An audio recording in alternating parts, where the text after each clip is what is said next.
अल्लाह रब्बुल इज्जत ने इरशाद फरमाया, या आदम उस्कुन अंता व ज़ौजुकल जन्नह, ए आदम तुम और तुम्हारी बीवी दोनों जन्नत में रहो। तर्जुमा समझिए आप, क्या तर्जुमा इसका? ए आदम तुम और तुम्हारी बीवी दोनों जन्नत में रहो। हजरत आदम हमारे और आपके सबके बाप, बल्कि बापों के भी बाप है ना, और हजरत हव्वा हमारी आपकी सबकी माँ, बल्कि कहो कि माओं की भी माँ है हजरत हव्वा को आप जानते हैं कि मौला तबारक व तआला ने हजरत आदम की पसली से पैदा की। अच्छा, पसली कैसी होती है? टेढ़ी होती है ना, तो औरत को कैसे पैदा किया गया? टेढ़ी पसली से। तो टेढ़ी चीजें सीधी नहीं हुआ करती, टेढ़ी चीज सीधी नहीं हुआ करती है। चाहे दूसरी चीज ये आयत करीमा के ताल्लुक से कुछ और बयान करूं मैं, तो अल्लाह रब्बुल इज्जत ने इरशाद फरमाया है, आदम तुम और तुम्हारी बीवी दोनों जन्नत में रहो। हजरत आदम को पैदा किया, मिट्टी से पैदा किया, पानी से पैदा किया। हजरत हव्वा को जो पैदा किया, तो हजरत हव्वा को हजरत आदम की पसली से पैदा किया। और पसली कहाँ हुआ करती है? पसली दिल के करीब हुआ करती है, पसली दिल के करीब हुआ करती है। हमने आलम तसव्वुर में मालूम किया, मौला जब तूने आदम को मिट्टी से पैदा किया, हजरत हव्वा को भी वैसे ही पैदा कर सकता था। जब हजरत आदम को तूने पानी से पैदा किया, हजरत हव्वा को भी तू वैसे ही पैदा कर सकता था। तेरी हिम्मतों पर कुर्बान, तेरी नसीहतों पर कुर्बान, तेरे कलाम पर कुर्बान, तेरे अंदाज पर कुर्बान। मौला तूने हजरत हव्वा को जब पैदा किया है, असली से पैदा किया है, तूने जब हजरत हव्वा को पैदा किया है, तो तूने हड्डी से पैदा किया है। जब हजरत हव्वा को पैदा करना था, अगर तू चाहता तो सर की हड्डी से पैदा कर देता, अगर तू चाहता तो पांव की हड्डी से पैदा कर देता। तब तक जवाब मिलता है, अगर पांव की हड्डी से पैदा किया जाता तो कुछ नादान ये समझते कि औरत तो पांव की जूती, कुछ नादान ये समझ बैठते कि औरत तो पांव की जूती है। जैसे कि आज भी बुजुर्ग औरतें कह देती है नहीं, मर्द कम कहते हैं, लेकिन बुजुर्ग औरतें जो दादी है, दादी वो कह देती है, जो दादी है, नानी है, वो तो कह देती है साहब बीवी तो पांव की जूती है, पहनी तो पहनी, उन्हें तो निकाल करके डालती है। जहालत है, ये जहालत है। अगर चाहता तो पांव की हड्डी से पैदा करता, लेकिन अगर पांव की हड्डी से पैदा किया जाता तो कोई ये समझ बैठता कि औरत तो पांव की जूती है, इसका मकाम पांव में रहने का है, इसका मकाम पांव में रखने के लायक है। लेकिन अगर और दूसरी चीज ये कि अगर सर की हड्डी से पैदा करता तो कोई जरूरत ही नहीं थी। वो कहती हम तो यहीं से पैदा हुए हैं, यहीं बैठेंगे हम तो यहीं से पैदा हुए हैं, यहीं बैठेंगे। तो गोया के बता दिया गया, न पांव की हड्डी से पैदा किया गया है, न सर की हड्डी से पैदा किया गया है, न पांव में रखने की चीज है, न सर पर बिठाने की चीज है, बल्कि दिल के करीब वाली हड्डी से पैदा किया गया है। तो दिल के करीब है। नारे तकबीर, नारे रिसालत, अब्दुल हसन आलम साहिब अल्लाह रसूल शादी बस लगे आला हजरत। नारे तकबीर, फरमाए है सुन्नत। और हजरत गौर तो करो, ये शादी का कैसा मुकद्दस रिश्ता। दुनिया में इंसान आया, जब आता है तो माँ का रिश्ता मिलता है। दुनिया में जब आता है तो बाप का रिश्ता मिलता है। जब दुनिया में आता है, जब दुनिया में इंसान आया तो माँ का रिश्ता मिला, बाप का रिश्ता मिला, भाई का रिश्ता मिला, बहन का रिश्ता मिला। लेकिन शोहर और बीवी का यह ऐसा मुकद्दस रिश्ता है, या आदम उस्कुन अंता व ज़ौजुकल जन्नह, ऐ आदम तू और तुम्हारी बीवी दोनों जन्नत में रहो। सुभान अल्लाह। हज़रत हव्वा को जो पैदा किया गया है, वो जन्नत में पैदा किया गया है, जन्नत में बनाया गया है। जन्नत में सुभान अल्लाह, बाप नहीं थे, भाई नहीं थे, बहन नहीं थी, और रिश्ते नहीं थे, लेकिन शोहर और बीवी का ऐसा पाकीज़ा रिश्ता है। जब कोई रिश्ता नहीं था जन्नत में, उस वक्त भी ये रिश्ता मौजूद। जब कोई उस वक्त में ये रिश्ता मौजूद था।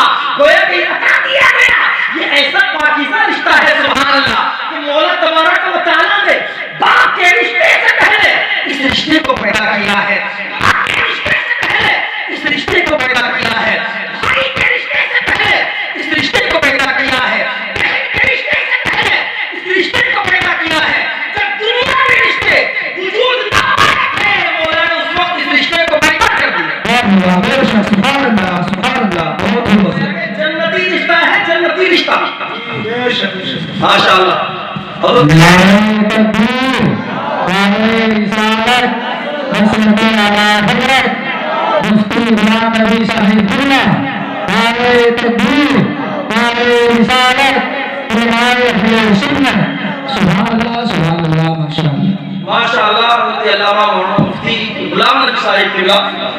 तशरीफ ला चुके, आप आते की निगाहों से उनका दीदार करें।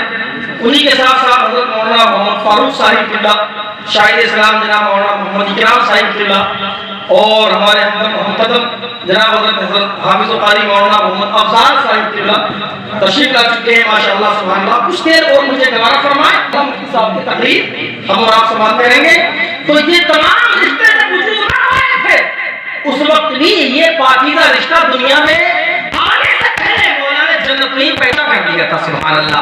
आज जनाब साहिब साहब के बेटे की शादी का मौका है, जनाब साहिब साहब की शादी का मौका आ गया है, लेकिन न जाने कितने लोग हुआ करते हैं। और यही नहीं, अगर कोई दूसरे लोग होते, मौला अली साहब तिबला ने हम लोगों को मदद किया इन लोगों के कहने पर माशाअल्लाह। और कई हफ्ते पहले इन्होंने हमें बताया उस तारीख में एक प्रोग्राम होना है। मेरे आपके नबी सल्लल्लाहु अलैहि वसल्लम ने इरशाद फरमाया है, इन्नमल अमालु बिन्नियात, अमाल का मदार जो हुआ करता है वो नियतों पर हुआ करता है। जब कोई इंसान अच्छा काम करने की नियत करता है, तो हदीस पाक में आता है, जब से इंसान उस अच्छे अमल को करने की नियत करता है, उस वक्त से उस वक्त तक जब तक के नियत जब से की नियत की है और जब तक उस काम को करना है, उस अच्छे काम को करना है, उस वक्त तक मौला तबारक व तआला उसके नामे आमाल में नेकियां लिखवाता रहता है। सुभान अल्लाह। शादी के मौके पर जनाब शाहिद साहब ने बहुत पहले नियत की होगी, जब से नियत की होगी इंशाअल्लाह अब तक इनके आमाल में नेकियों का ज़ख़ीरा इकट्ठा हो रहा है।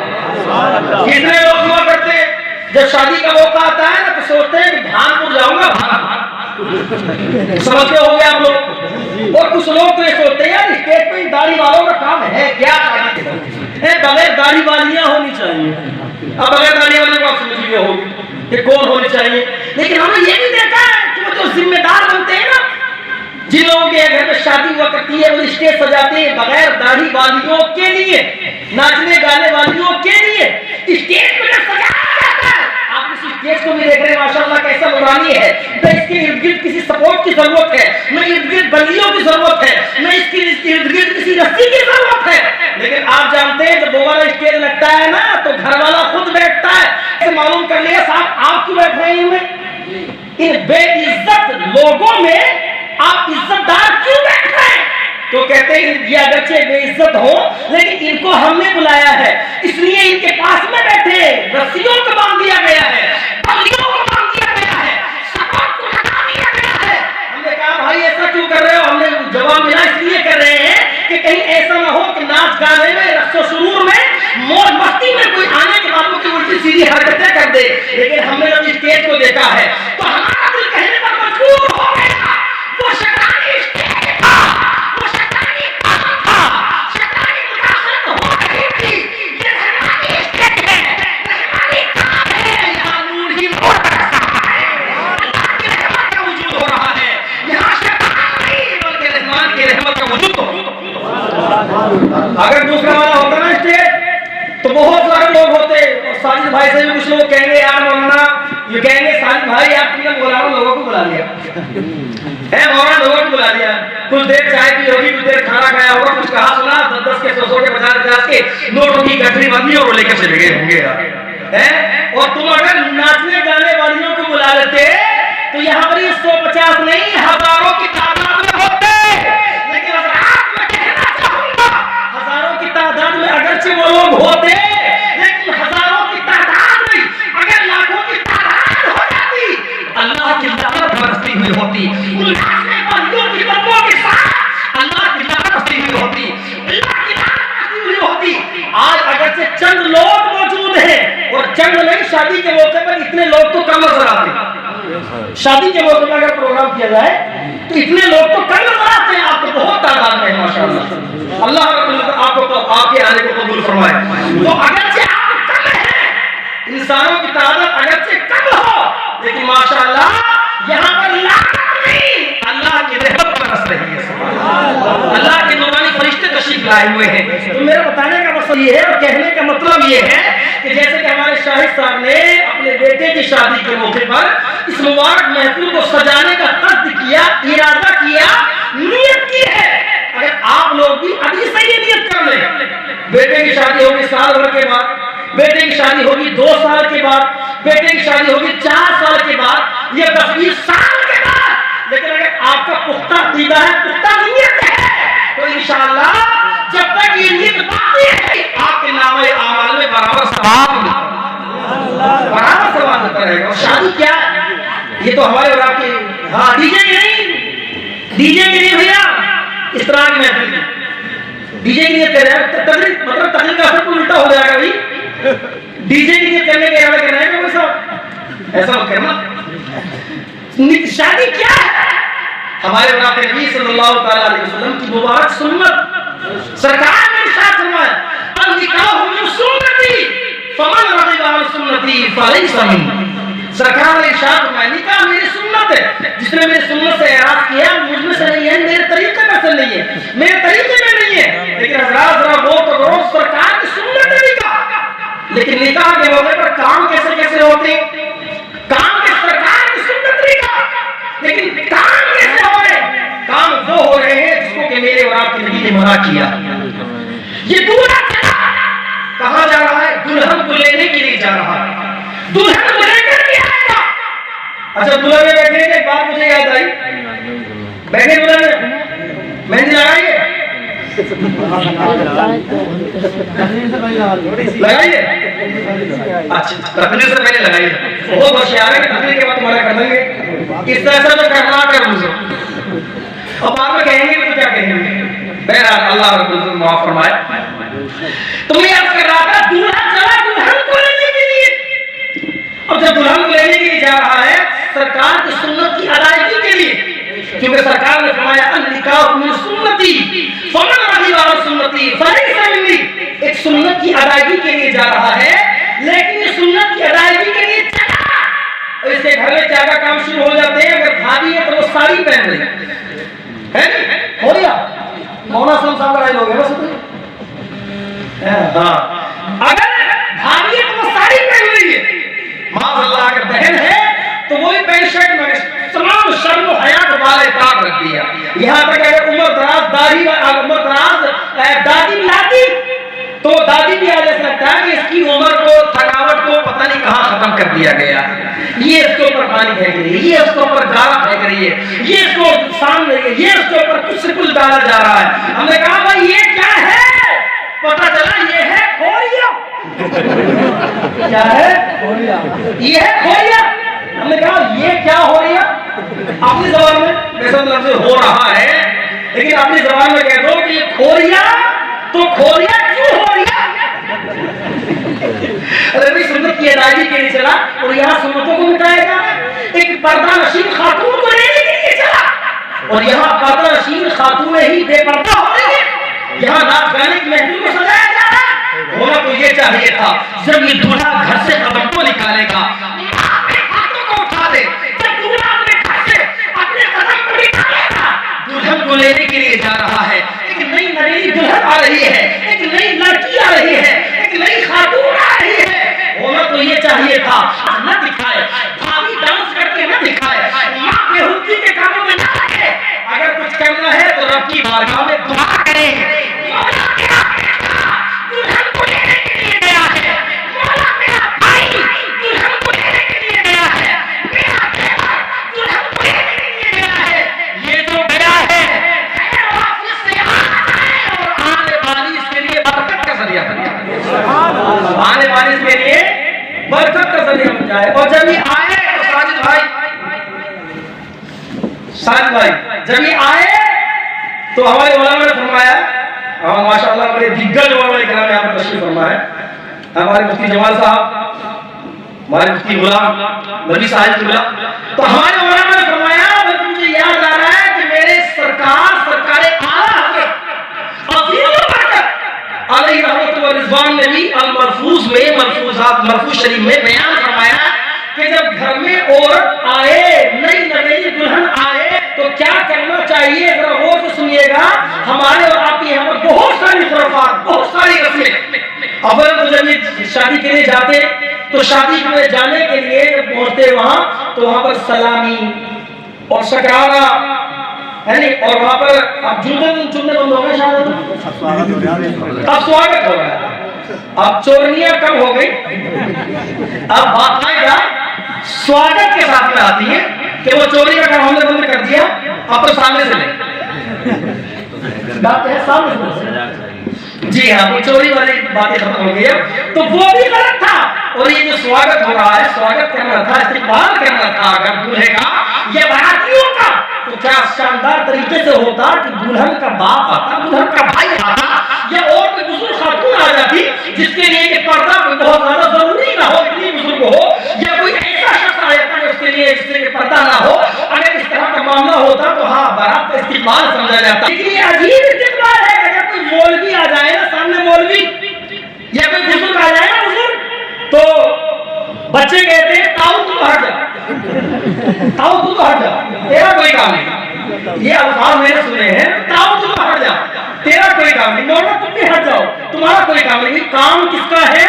तो पता चला कि उधर से नौजवान लड़कियां आ रही हैं, इधर से नौजवान लड़के आ रहे हैं, सुन्नत के लिए आ रहा है और बेशुमार सुन्नतों को मिटाया जा रहा है। ये अपने हाथ से रसगुल्ले खिला रही है, कभी कुछ इस तरह के काम, कुछ इस तरह के काम। जिस औरत को पर्दे में रहना था वो बेपर्दा हो रही है। ये हमारे और आपके नबी की सुन्नत नहीं है, सरकार का तरीका नहीं है, ये तो जहालत। इस्तेमाल हो तो ऐसा होना चाहिए था जो इस्तेमाल के शरीयत जायज करार दे। उसके बाद सलामी का मामला, वो भी लंबी बात, शायद आपके अंदर की बातें चल रही है, यार मौलाना ठीक ठाक बातें करो, तुम तो तमाम चीजों को पाबंदी लगाना चाह रहे हो हैं। कई शाही भाई भी ये कहने लगे अगले बेटे की शादी में नहीं होगा, पहले इंशाअल्लाह। तो बहरहाल सलामी भी ऐसी होनी चाहिए थी कि किसी औरत की बेपर्दगी ना। और हल तो उस वक्त हो जाती है, रसगुल्ला में जबकि मिर्चें आती हैं, मिर्चें नाम है रसगुल्ला, लेकिन उसके अंदर मिर्चगुल्ला हो रहा है, रसगुल्ला नहीं बल्कि मिर्चगुल्ला। दूल्हे के साथ पता नहीं कहीं मुलाकात में कौन सी दुश्मनी निकाली जाती है उसके साथियों के साथ में कि नाम है रसगुल्ला, अगर मुंह में डाल ले तो कहे हाय अल्लाह, हाय अल्लाह, हाय अल्लाह। ये कैसा रसगुल्ला? कुल मिलाकर के बात ये, निकाह का मौका आया, निकाह के मौके के वक्त में भी खूब फोटोग्राफी, तमाम चीजें दुनिया भर की बातें होती रहती है। इमाम साहब ने 5,000 क्यों मांग लिए, इमाम साहब ने 4,000 क्यों मांग लिए, सारी दुनिया की चीजों पर खर्च करके आ रहा है, लेकिन वो इमाम मुझे 7,000 ले रहा है, 6,000 ले रहा है, महीने में 6,000 मिल रहे, 5,000 मिल रहे, 7,000 मिल रहे हैं। अगर वही इमाम कहते 500 रुपए ज्यादा, 3,000 चल रहे, लेकिन कहते आपकी बारात तो बड़ी शानदार है, 3,500 दे दो, तो सारी सुन्नतें उसी वक्त याद आएंगी, सारी शरीयत उसी वक्त याद आएगी। और कहेंगे मौलाना कौन सी हदीस में 3,500 रुपए लेना, कौन सी हदीस में 3,500 लेना है? जब वो खोरिया हो रहा था तब हदीस याद नहीं है, जब दुनिया भर की खुराफात हो रही थी तो हदीस याद नहीं आई।